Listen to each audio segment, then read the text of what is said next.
You can really truly heal chronic illnesses, and it doesn't just stop there. It's like autoimmune, which is a chronic illness, but there's so many variations of autoimmune, right? So you can keep an autoimmune in remission. Your mental health, I got type 2 diabetes, I'm doomed for life. And I was like, no, you're not. Yeah. Let's go over your diet. You're tuned in to the Dr. Kinney Show, and I'm your host, Dr. Erin Kinney, a naturopathic doctor and speaker dedicated to unraveling the mysteries of your body and guiding you back into balance. Let's get started.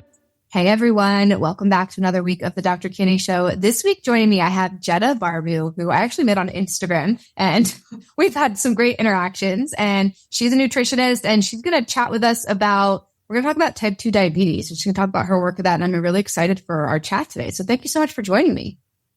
Thank you for having me. This is actually this is one of my favorite personal podcasts. So I was like, man, she's actually so human and so nice. I was like, let's give this a go. So this is honestly an honor, and thanks for having me. Yeah. I'm excited for our chat.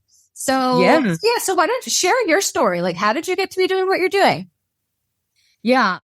So a lot of people in the gut health industry and the nutrition industry, we all have a story, really. And mine actually started at birth. So I was born, and then 8 days later, I was abandoned, and I was actually malnourished. And from there, I had very, very severe problems with obviously development, nutrition, right? All that good stuff. And luckily, I was kind of kept a secret in a hospital by nurses that were just like, oh my God, what do I do with this child, right? Thank God for them. And then after that, they couldn't keep me anymore because I was 2, right? Right? You look at a 2-year-old now and they're like, yeah, until I was 2. Mm-hmm. Yeah. And then they took me over to an orphanage. So this happened all in Romania. So not in America. This happened in Romania, where back then that was actually something really typical. People abandoning children, leaving them in the front of a hospital, in front of stuff like that, in front of a church, very, very typical. But I was just malnourished.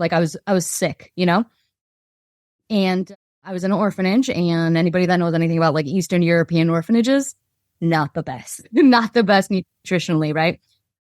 And then I was adopted by Romanian parents that live here. They adopted me. We came here in November of 96. And it's been a journey, truly. There was really a lot of symptoms that I had as a child.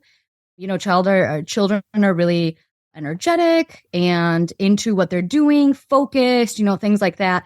And I was very ambitious. I was national ranking gymnast for a very long time, but I was in a lot of pain consistently, cramps, insomnia, muscle spasms to whole body muscle spasms, that kind of thing. And my mom was actually one of the people that were really stood up for me and was like, okay, well, she is a child and she still has to have nutrition. So I'm not, and that was the thing, right? You took your child to a pediatrician or a specialist, right? And we went to so many, and they all were like, okay, don't give her eggs. Don't give her this, is that, but there was no diagnosis. There was no, everything came out fine. But that was always the thing, right?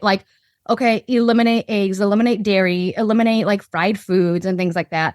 And so my mom was like, I'm not doing that. I'll definitely, obviously not go so ham on fried foods and things. But I think that's interesting to eliminate eggs for a child, right?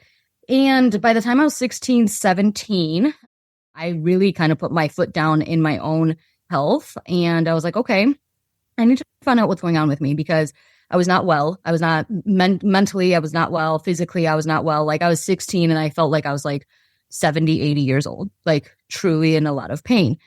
I had menstrual cycle issues. I mean, I bled for a whole year. It was just terrible. And then by the time I was 18, I actually got a first, if you will, diagnosis. And it was actually liver dysfunction. So I have been living with liver dysfunction probably since birth. Just no one really knew what was going on. And since then, I've been really getting into gut health and knowing the gut-brain axes, and I actually ended up going to school for that. So I was like, let's study this thing. Let's How do it. Works, right? Like you go through your own journey and then you're like, okay, I've been healing through this. I'm going to help others. Yes, exactly. And I really found that passion. And actually, so I was doing that. I graduated, all that good stuff, and I couldn't find a job. Like, who was going to hire, like I couldn't find a job at that time. And this was in like 2010, 11, 12, So back then, it wasn't really back then. We're hiring. Yeah. Well, that's before hiring. 13 years ago, that's Yeah. And that was kind of like okay, you know what? I really like my journey. Let's see where this kind of takes me. And then I got married. I had 2 children, which that was a whole thing too. Like when you have a chronic illness, like a whole thing of like your desires of like, really being in a happy relationship and being able to have children, those 2 things are like very difficult, And I was like, man, I did it. I did it. But it really was through gut health. It really was through like this very diverse eating, and things like that. So the pandemic hit. And I was like, I'm going to go for exactly what I want to do in my life. So we're going to see how this goes. So just short of 2 years later, here we are now. I've healed over 100 families. And I say families because it's like when you heal the mom or the dad, the kids also, heal too. And it's like a family thing, right? So yeah, I've healed over 100 families with chronic illness and kept autoimmune in remission. Amazing. And I know you've got a passion for treating diabetes. Where did that kind of come in to play with all of this? So it actually came from my first type 2 diabetes client. So what happened, she came to me and she was like, I saw what you did with my son. So her son was one of my clients at the time. And she's like, okay, I'm wondering if you can help me because he had like thyroid and triglyceride issues, like the whole thing, right? And she was like, I wonder if you can help me, And I was like, yeah, like, let's have a consultation. We just had a consultation. I was like, yeah, absolutely. I can do this. And we worked so good together. It was a lot of self-advocacy. It was a lot of like giving her knowledge and really like the power to like, hey, you know what, doctor, I actually don't need metformin, like things of that nature. And really the science behind eating a more diverse diet versus being afraid of like having, orange juice or being afraid to eat fruit, right? Because that was a big thing for her. She actually did not eat fruit for like 16 years. Wow. She did not eat fruit. Oh, scared of the sugar. Yeah.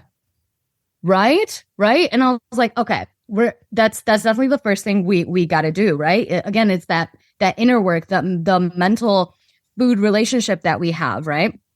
And through diverse diet, a lot of inner work and daily movement, really truly what gut health stands for, right?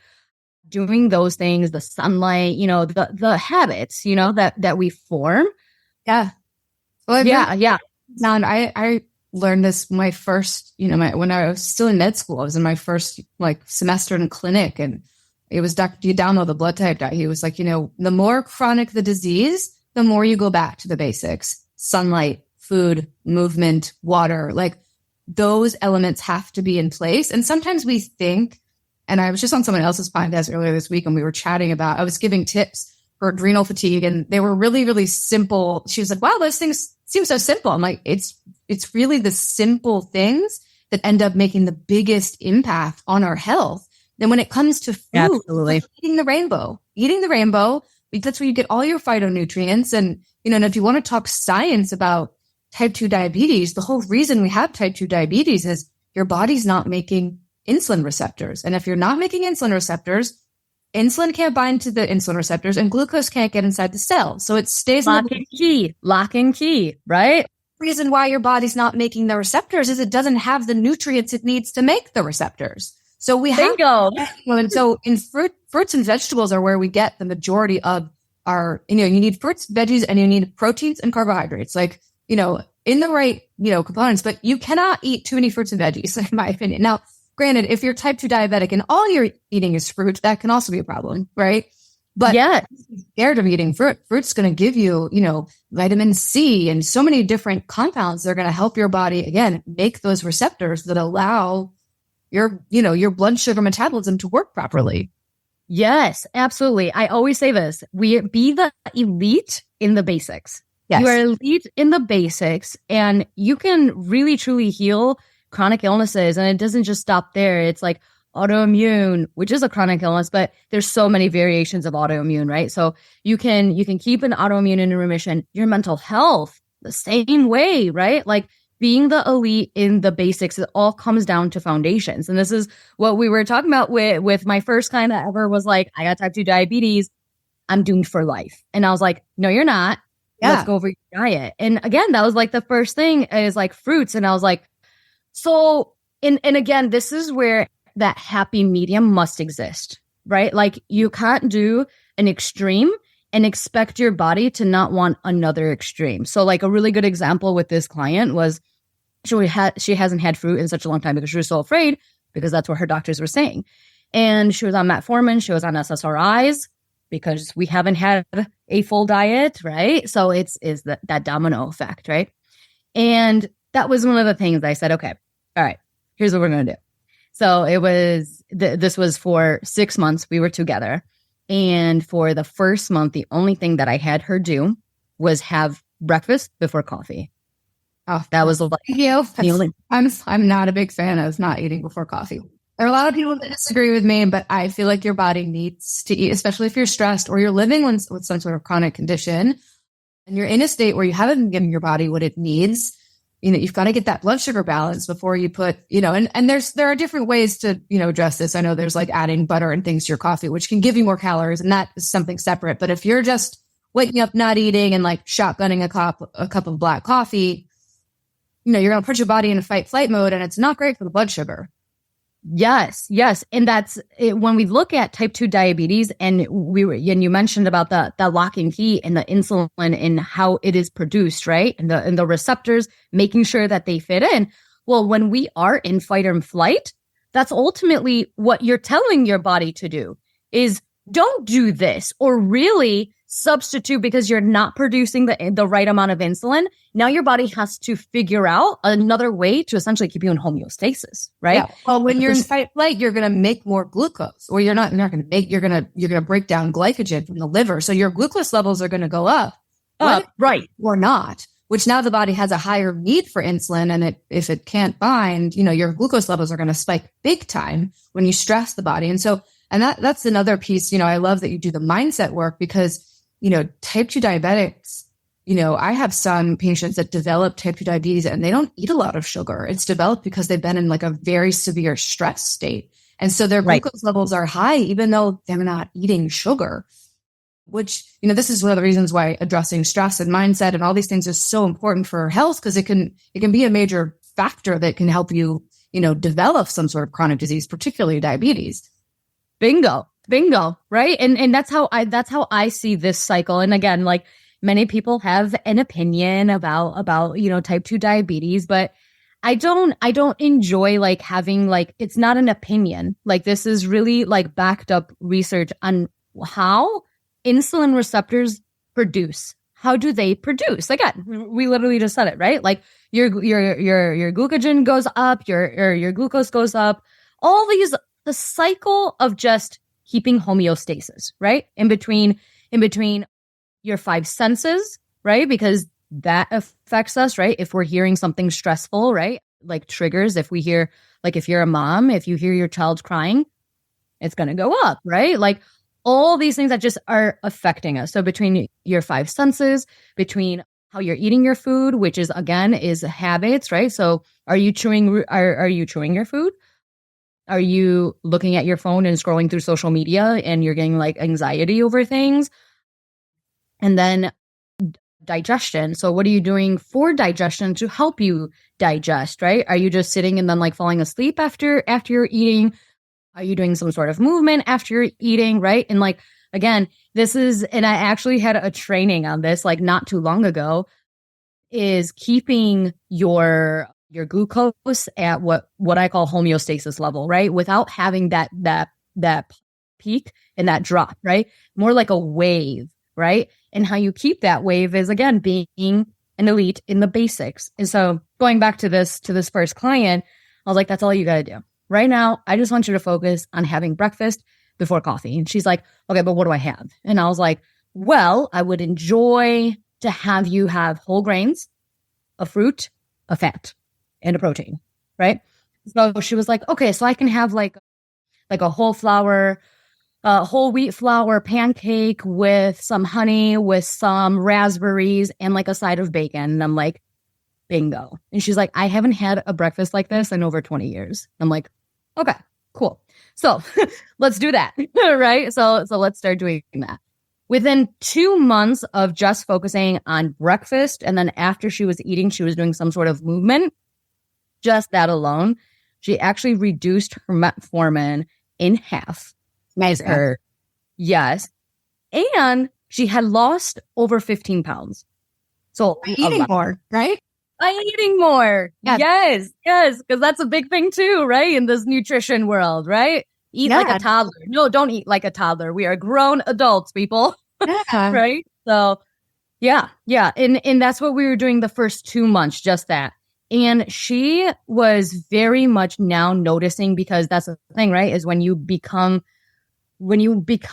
like really part of understanding your body and really, okay, you know what? I wake up and I'm really hungry. Again, adrenaline and leptin, right? Like your hormones speaking to you, doing what they have to do, right? So when she was waking up, she was actually now feeling hungry.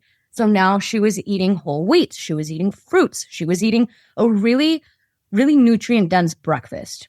And then she also reduced her coffee just because she was like, I have actually more energy now, so I don't need to. She was feeding her cells with the food that they eat. Yeah. Yes, right? Like nutrient dense. That's what that is, right? We're really giving your body, we're feeding your mitochondria, we're feeding your DNA, we're feeding your brain, we're feeding like all this stuff, right?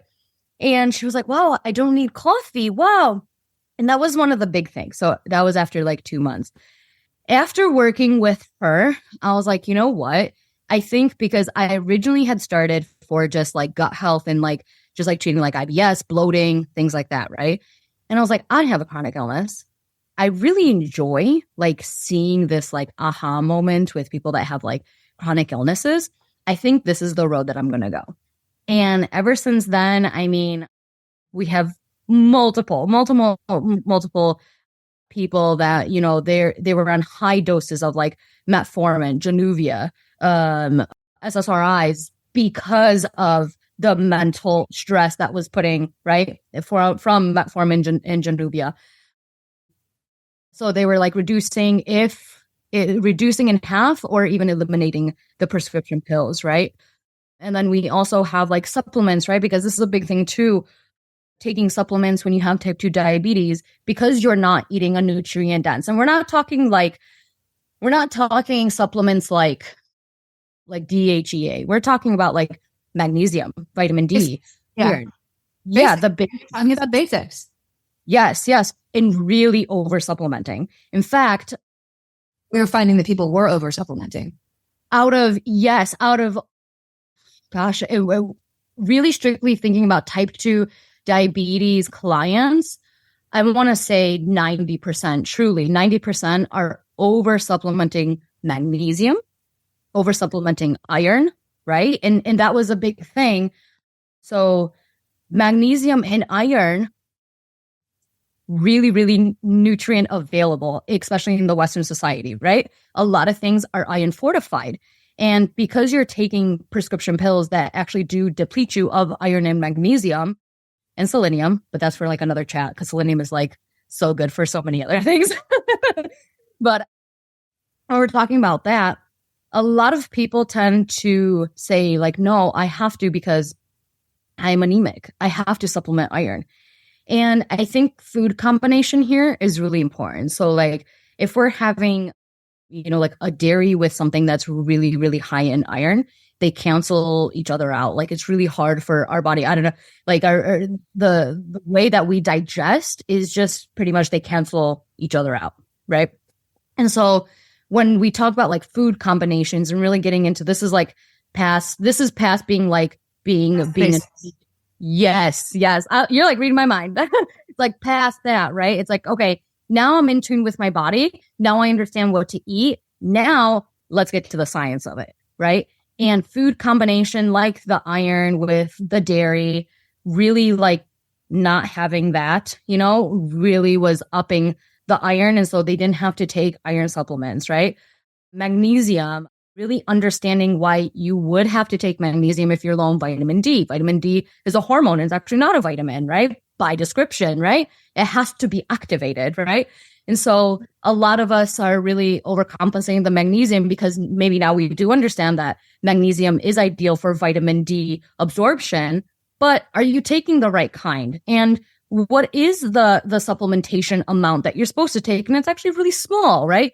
And when you think about, I'm a big fan of magnesium. I think that's the one thing I'm okay with people over supplement. If you take too much magnesium, your body will just flush it out. It gets depleted a lot. I don't know. I find most of my patients feel better when they take them but this is a good point to bring up here when you're talking about these nutrients. These are things, particularly iron and vitamin D. I actually see people get too high on vitamin D pretty often. Like they take these are things that need to be checked. If you're supplementing with something, make sure you're working with someone who can check your levels and make sure that you are supplementing with the right. Because sometimes, to your point, you don't need to be taking all this stuff.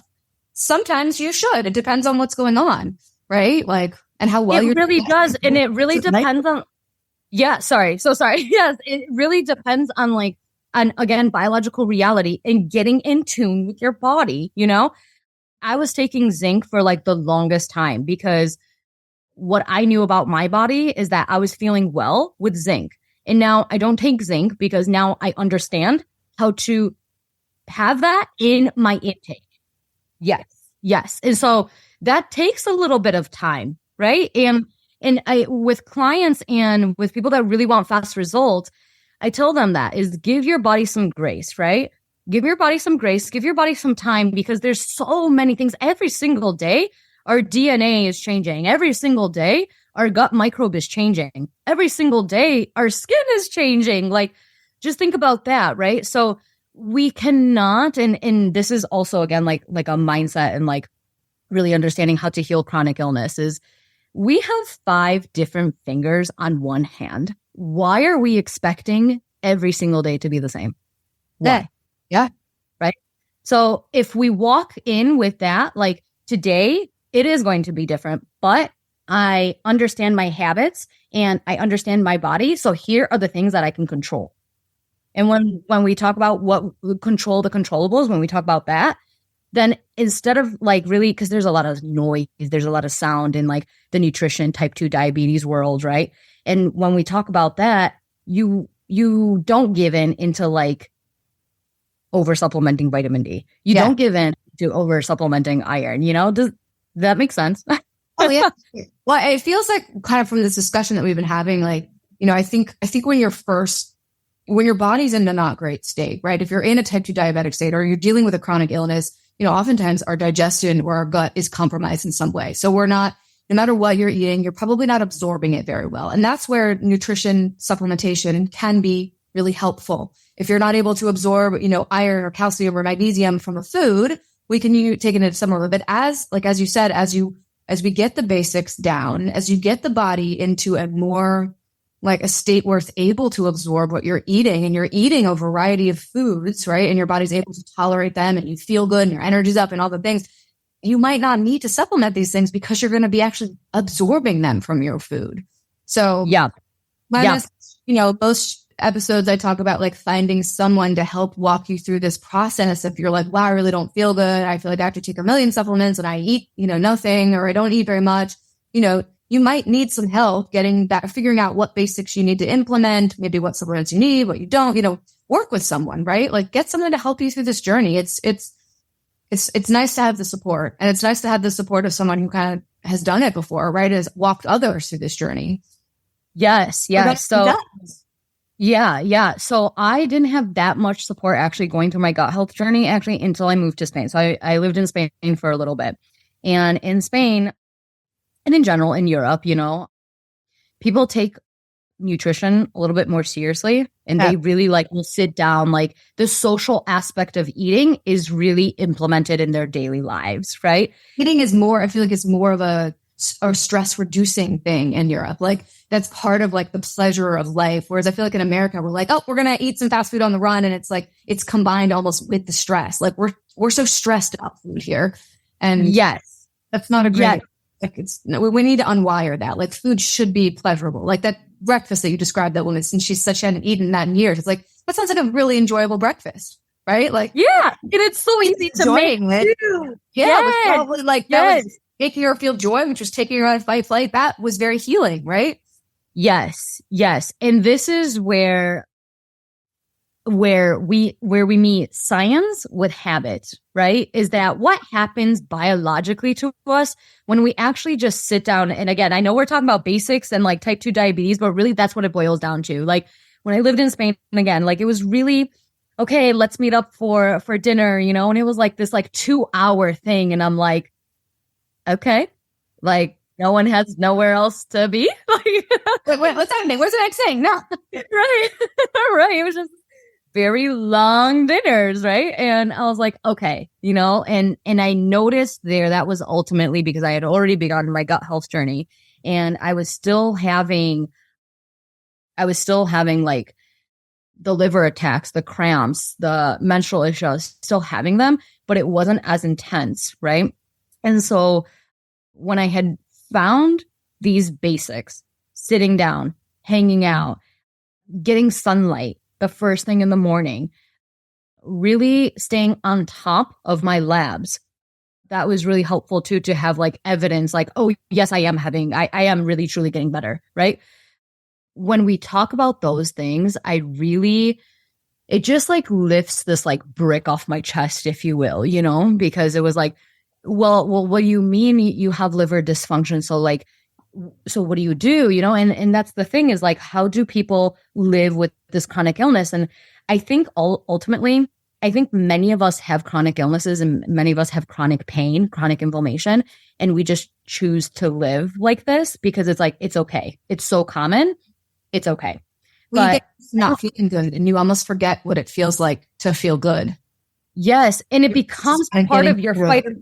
Yep. Yes. And it becomes part of like your fight and flight cycle, right? It's like, if I'm feeling good, it's almost like you expect to feel bad, right? Yeah. And that's that fight or flight response. And when I was in Spain, again, like when I was in Spain and everything was just so long, and like the dinners were so just extravagant, and I was like, man, we're at like a $10 dinner here. Like this is like, right? But it was very social, very all those things. I actually had the least amount of liver attacks, cramps, menstrual issues that I've had since I've been like 16 years old, right? And so that really kind of was like, it brought up like a question, right? Because when I started my gut health journey here, it was like supplements and probiotics and this and that, right? And I was like, okay, yeah. And I invested the money, like, right? And back then, $300 was a lot. I think now that's like $500, maybe even double, $600, right? And that's what I spent with the money that I didn't have. I was a college student, right? And I was like, okay, I'm going to do it because I want to get better, right? But again, when I had that chance to zoom out and be like, wow, there is another side of healing, right? And that was really what I want to bring to the table, if you will, of chronic illness table, the round table of this, is like really be an elite. And going back about my first client that I ever had with type 2 diabetes, she just consistently reminded me of how simple everything felt to her. Because up until now, this is someone that has 7 children. She had removed her gallbladder, and she's had type 2 diabetes for over 20 years, right? And so this is someone for so long that has been told, nope, you're going to live with this. And that's it. And I was like the first person that told her, no, you know what? We're going to reverse this. And she's like, that's no way. Yeah, it wasn't even a possibility in her brain, probably. Right. And again, being the elite in the basics, really teaching her the food combinations, the sunlight, all that stuff, reducing her pills, reducing her supplements. I mean, it's been almost 2 years and she still is type 2 diabetes free, as I say. So it's possible. It's 100% possible. Yeah. Yeah. It's just, again, that mindset behind what it is to be in chronic pain, chronic illness. There's such a higher quality of life on the other side of this. And so, yeah. And I think that's the thing too, is like when I hear type 2 diabetes, I think many people, just like how I was like back 13, 14 years ago, it was like type 2 diabetes is a chronic illness. And you know what? There is no going back. So now I just have to manage it. And it's not about managing. It's really about getting curious, keeping curiosity up, and listening to a podcast like this and really self-advocating for yourself, you know? Yeah. And finding somebody good to help walk you through the journey, right? If that's possible for you. That can make so to help you with the mindset stuff, because it can be hard to shift your mindset on something if you've been dealing with something for a long time. Or, I think in your case, you've got such an interesting story. Like, think about, being abandoned at, like, that's, that's like, there's probably some fight flight that's like, sorry, I'm taking like hardwired into your system, right? So like the mindset work that you've had to do has probably had to be huge, right? In order to like unwire some of that stuff. Oh, absolutely. I apologize. No. Like I honestly, I feel like people got to hear this part because not many people like to talk about this, but I was like, and I wasn't comfortable with it, but I was like, you know what? The more that I shared with my clients, like what I knew to be true and what I went through, I needed to bring that to them. Right. So absolutely. Yeah. Let's chat about that. So first things first, when you don't have an ideal liver because of something that you can't control, right? Because that chronic illness, a lot of times we hear, oh, it's because, your environment and because of this, which, yeah, absolutely. But it's so much more difficult to hear that you have a liver dysfunction or any chronic illness and it's not from you. Like, yeah. Right. And like, wow, now what do I do? Right. And I think that from the fact of like wanting to feel good and wanting to like fit in with this world that I lived in, right? Which was like gymnastics and like family, because I have like a huge family, right? And like being part of this really like active life, if you will. And I was not myself. And that to me was that like, what do I need to do? Like, what do I need to, so I can be myself to live that higher quality of life? I like dancing. I like being alive, right? And to feel that I can help someone else out, it's fulfilling to do those things in life, right? And I was like, I don't know what I'm doing with my life if I'm just in bed waking up with cramps, let alone live a life, right? Like I'm not sure what I was doing. A lot of journaling, therapy for sure. And this is what I tell my clients too, is that if you are really feeling like your brain is just really hardwired into thinking that you're not good enough, that your chronic illness is forever. If you really are like thinking these thoughts, EMDR is amazing, And yeah, these are the things that like when I talk to my clients, like that's what we talk about is like you're learning the basics. Okay, here's some food, and then like pretty much like on the way out of my one-on-one program, we're like, now let's keep having this like the gut brain connection.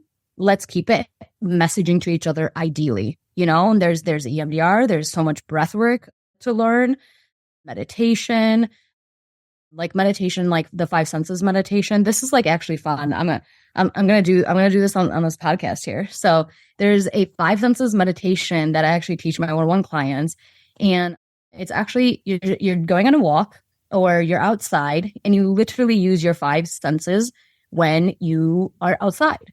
And there's actually research that when you're moving your feet and you're intaking new information, you're actually more likely to like digest that, if you will, no pun intended, to digest that information in your brain as like a stored core memory.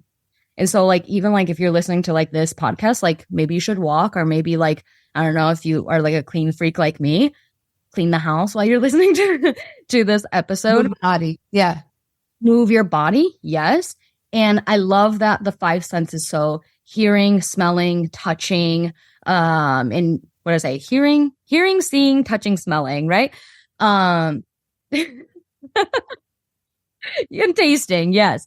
So all those, when you're outside, it really, really tells your body that you're safe. Yes. And when it's like in a present moment, right? It's like, it forces you to be present. Like in order to be like aware of a smell or aware of a sight or aware of like something tactile, you have to, it's cultivating the active presence, right? And when you're in that present state, it's very hard for like the ticker tape brain to be thinking about the future and past.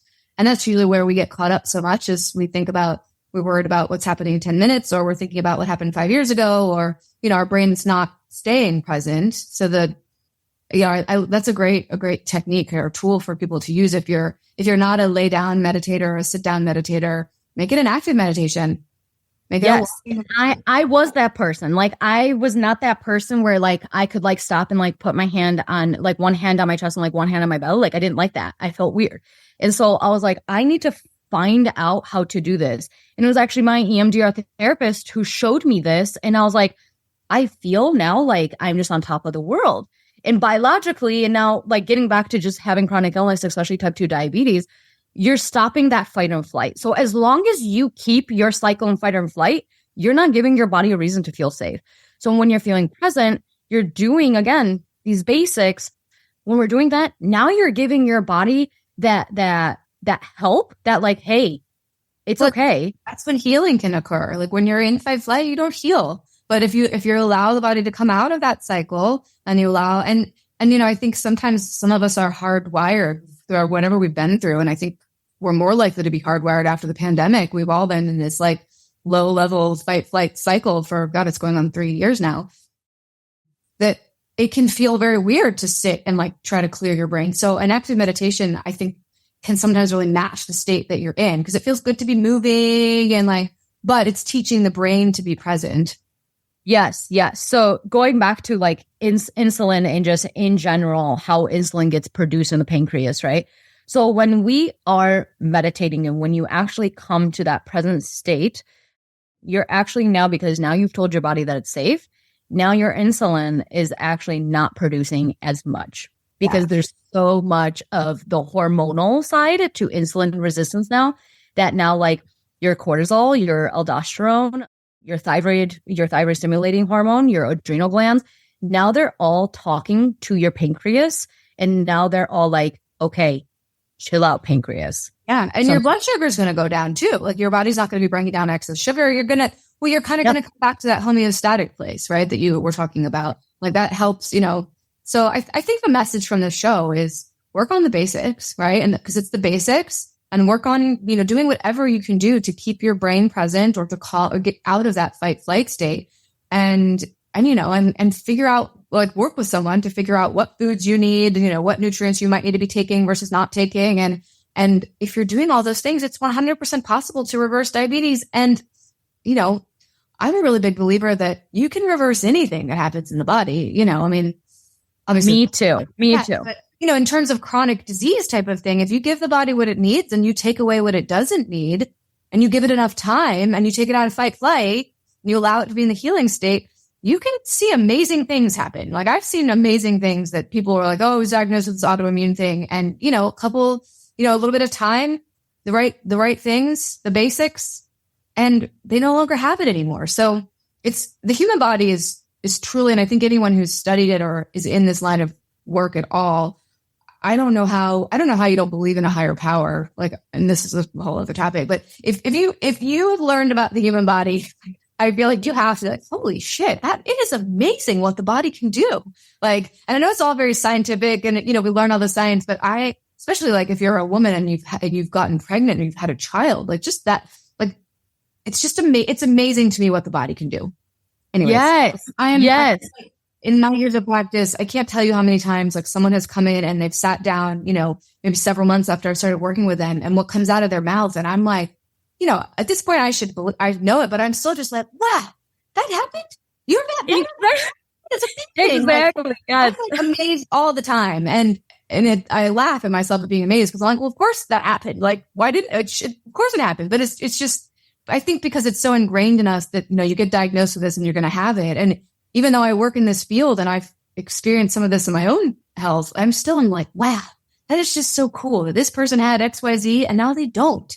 Their body has completely 180'd, Anyway. Yes, all the time. There is a book called The Human Error, and it literally talks about, it's a fantastic book. I'm actually it's called The Human Error, and it's literally a book, and it's usually on my nightstand. I'm actually moving houses like this weekend. So that's packed up and ready to go. But Human Error, it is a book that is actually about how not perfect our body is created, yet the body still has a way to heal. Yeah. And that pivotal, because we have that power, right? We have that power to things are not perfect. Yes, I was abandoned at 8 days old and I had no control over it. But if you would have seen me as a child and all the pains and the cramps and all my issues that I ever had, and now you see me now, you'd be like, this is not the same Jetta. This is not the same Jetta. And think also how many people you're helping now, right? So sometimes, and again, that goes back to the belief in those. Sometimes I think some of these things happen for a very, a bigger reason than we know. And yes. And that's we could probably talk for another 2 more hours, but this has been an awesome chat. Thank you so much. Thank you so much for sharing your story too. I think it's a really profound story. And I'm so glad that you're doing the work that you're doing. Thank you. And thank you so much again for having me. And so I'm excited. Where can people find you? We'll put all the links in the show notes, but where can people find you if they're interested in working with you or learning more? Yeah, sure. So I do free Facebook live trainings. So I have a Facebook group called Jetta's Gut Health. So really simple. If you look it up, it'll pop right up. And then on Instagram, it's jettas.digest.